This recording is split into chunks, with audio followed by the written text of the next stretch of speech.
நமது பாரத தேசத்தின் ஜம்மு காஷ்மீர் யூனியன் பிரதேசத்தில் அமைந்துள்ள ஒரு குகை கோவில் அமர்நாத் ஆகும். ஸ்ரீநகரில் இருந்து கிட்டத்தட்ட 141 கிலோமீட்டர் தூரத்தில் அமைந்துள்ள அமர்நாத் குகை கோவிலானது கடல் மட்டத்தில் இருந்து சுமார் 3888 மீட்டர் உயரத்தில் அமைந்துள்ளது. தெற்கில் அனலாக அண்ணாமலையில் எழுந்தருளிய ஈசன், வடக்கில் பனியாக எழுந்தருளி அருள் புரியும் திருத்தலமே அமர்நாத் ஆகும். இத்தலத்தில் ஈசன் பனிலிங்க வடிவில் அருட்காட்சி தருகிறார். உலகாலும் ஈசனின் இருப்பிடமாக இமயம் இருந்து வருகிறது. அந்த இமயத்தின் தென்பகுதியில் அமர்நாத் குகை கோவில் அமைந்துள்ளது.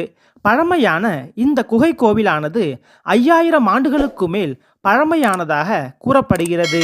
தேவியின் 51 சக்தி பீடங்களில் ஒன்றாக போற்றப்படும் இத்தலமானது தாக்ஷாயணி தேவியின் தொண்டை பகுதி விழுந்த சக்தி பீடத்திற்குரிய தலமாக போற்றப்படுகிறது.